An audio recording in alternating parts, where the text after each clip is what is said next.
Assalamualaikum warahmatullahi wabarakatuh. Hari ini kami dari kumpulan 2 akan membentangkan sebuah tajuk pengurusan stres melalui peranan media sosial era COVID-19. Saya Muhammad Faris bin Abu Bakar 119-1156. Saya Muizzuddin Husaini bin Luqman 1191271. Saya Muhammad Arifuddin bin Sahizar 1791273. Saya Muhammad Nur Aizat bin Jamuri 1911160. Baiklah, insyaAllah kita akan terus kepada saudara Muizzuddin Husaini. Bismillahirrahmanirrahim. Untuk permulaan, kita lihat pada abstrak. Kajian ini telah direkod lebih dari 42 juta kes di seluruh dunia dan angka kematian sehingga kini melebihi 5 juta orang. Di Malaysia, wabak COVID-19 telah memberi impak yang sangat besar kepada sistem politik, ekonomi, sosial, kesihatan dan pendidikan negara. Malah kesannya juga turut menjejaskan kesihatan mental bagi setiap individu.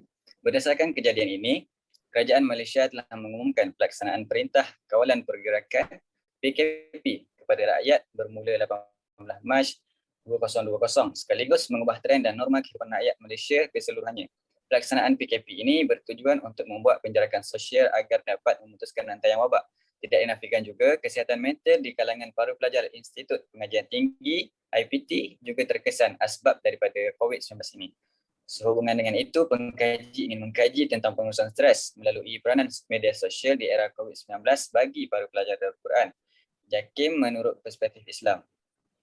Kajian ini menggunakan metod kajian perpustakaan yang menggunakan bentuk analisis kandungan. Seterusnya, dapatan dan perbincangan utama tertumpu pada peranan media sosial yang membantu dalam menangani masalah kesihatan mental berdasarkan perspektif Islam. Justru melalui pemahaman terhadap impak dan strategi daya tindak ini, langkah pencegahan yang terpilih mengikut pendekatan yang bersesuaian dapat dilaksanakan agar kesejahteraan para pelajar dari segi mental dapat ditingkatkan dan dipulihkan dalam menghadapi tekanan semasa norma baru wabak COVID-19. Untuk seterusnya, tinjauan literatur saya serahkan. Bismillahirrahmanirrahim. Terima kasih kepada saudara Muiz. Seterusnya, tinjauan literatur. Setiap individu tidak akan terlepas daripada mengalami stres kerana stres amat berkait rapat dengan gaya hidup, pergerakan seseorang, faktor kekeluargaan, proses urbanisasi dan kejutan budaya terhadap perkembangan pemodenan yang mendadak. Berkaitan stres dalam kalangan masyarakat banyak dibincangkan oleh para sarjana akademik. Sistem stres akan membentuk peribadi dan pemikiran yang tidak sihat sehingga boleh menjejaskan suasana hidup yang tidak normal. Maka dengan itu, media sosial telah menjadi satu medan bagi masyarakat di saat pandemik COVID-19 ini untuk menghilangkan stres. Malah, media sosial juga memegang peranan yang sangat penting dalam berbagai kegiatan seperti penyaluran informasi, komunikasi, pekerjaan hingga pelajaran.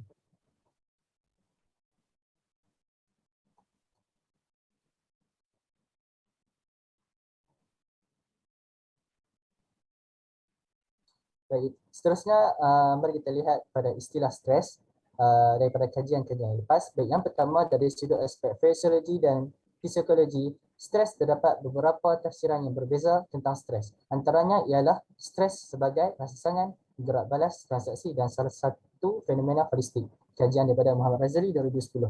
Seterusnya, yang kedua, dalam istilah perubatan dan biologi, McEwen mentarifkan stres sebagai tekanan yang dijana oleh faktor fizikal, psikologi dan emosi. Kemudian memberi impak seperti ketegangan fizikal, psikologi dan emosi individu. Kajian daripada Amir, Yifrandia dan Maryam 2015.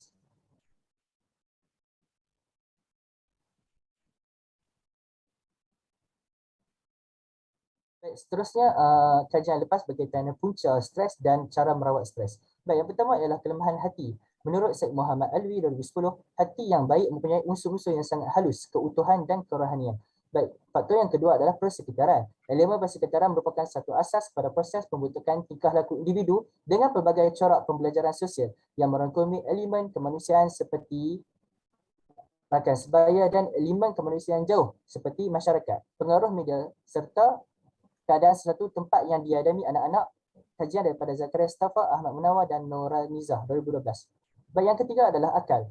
Menurut kajian Muhammad Rashidi Wahabah dan Muhammad Faizal Azmiah 2013, menjelaskan bahawa keistimewaan akal ini membolehkan manusia berfikir dan menguruskan kehidupan mereka dengan sempurna, tidak seperti spesies haiwan yang lain yang tidak dikurniakan akal. Baik, apakah cara merawatnya?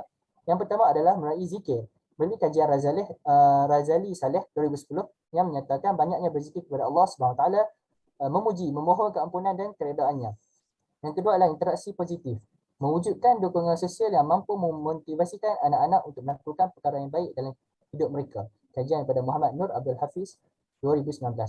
Dan yang ketiga adalah iktikaf. Di samping itu, cara mudah dan ringan menurut Razali Saleh untuk memperoleh ketenangan jiwa ialah dengan beriktikaf. Baik.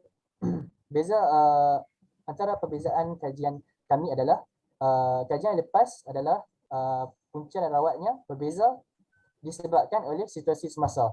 Jadi media sosial adalah sangat penting bagi situasi semasa pada era COVID-19 ini. Sekian saja daripada saya. Seterusnya kita kepada saudara Aizat. Baiklah, kita beralih pula kepada metodologi kajian. Okey, kajian yang dijalankan ini menggunakan kaedah kuantitatif dalam melaksanakan kajian dengan mengkaji dan mengumpulkan maklumat berkaitan kaedah pengurusan stres melalui peranan media sosial yang digunakan oleh masyarakat kita pada era COVID-19. Merangkumi semua aspek mengikut maklumat dan objektif yang telah dibahaskan sebelum ini. Seterusnya, kita beralih kepada prosedur pengumpulan data. Yang pertama, kami menggunakan kaedah pembacaan. Kami pengkaji telah mencari bahan-bahan kami berdasarkan jurnal-jurnal dan artikel-artikel yang terdapat berkaitan tentang pengurusan stres melalui peranan media sosial. Seterusnya, kami menggunakan kaedah pemerhatian. Kami pengkaji telah meninjau di beberapa kawasan tentang bagaimana masyarakat kita menggunakan media sosial untuk menguruskan stres. Seterusnya kami menggunakan temu bual. Kaedah temu bual yang ketiga. Kami pengkaji telah menggunakan kaedah temu bual secara tidak berstruktur dengan memilih responden secara rawak bagi mengetahui bagaimanakah responden tersebut menguruskan stres dengan menggunakan media sosial. Dan yang terakhir, soal selidik. Kami menggunakan soal selidik ini sebagai antara sumber yang utama bagi mendapatkan maklumat dan data. Kita beralih kepada saudara Faiz. Baiklah, dapatan kajian kita, dapatan kajian daripada perbincangan daripada kajian kita, kumpulan kami melalui kaedah sosial selidik yang telah diedarkan kepada 60 responden, terdapat 69.4% yang bersetuju bahawa media sosial memberi kesan positif dalam kehidupan mereka. Walau bagaimanapun, dalam soal selidik penulis mendapati 35% daripada responden bersetuju, manakala 20% daripadanya sangat bersetuju bahawa mereka akan merasa stres jikalau mereka tidak dapat melayari media sosial dalam sehari.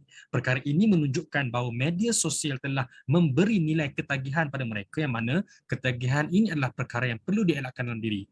Sepanjang pemerhatian penulis, kami mendapati media sosial adalah sebuah tempat yang sangat bermanfaat dan ada yang boleh dijadikan kita sebagai seorang yang positif. Penulis melihat media sosial ini telah menjadi tempat penyebaran ilmu yang sangat meluas, terutamanya daripada pendakwa, penceramah. Sebagai contoh di sini yang boleh kami bagikan ialah pendakwa terkenal, iaitu di IG live mereka, Instagram mereka, Ustaz Azhar Idrus UAI bersama mantan Menteri Agama Datuk Dr.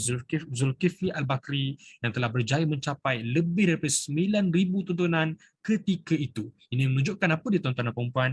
Menunjukkan media sosial sangat berperanan penting untuk mengawal pengurusan stres. Dan sebagai akhir daripada kumpulan kami, sebagai penutup, kesimpulannya ialah pengurusan stres melalui peranan media sosial dapat dilihat dengan jelas melalui kajian telah dijalankan oleh penulis. Media sosial sangat berperanan penting dalam menguruskan stres seseorang. Pengurusan stres hendaklah diuruskan dengan baik, kerana jika ianya tidak diuruskan dengan baik, ianya mendatangkan keburukan terhadap diri kita. Di samping kita menggunakan media sosial sebagai tempat untuk pengurusan stres, di dalam Islam juga ada dititipkan agar kita melazimi berzikir, membaca Quran dan sebagainya. Akhirnya, penulis dapat menyatakan dan menekankan bahawa media sosial dapat memberi peranan penting dalam pengurusan stres manusia di era COVID-19. Jaga diri, jaga kesihatan daripada kumpulan kami. Itu sahaja. Jika ada sumur di ladang, boleh kami menumpang mandi. Jika ada umur yang panjang, insya Allah bertemu lagi. Mohon maaf dari kami. Assalamualaikum warahmatullahi wabarakatuh.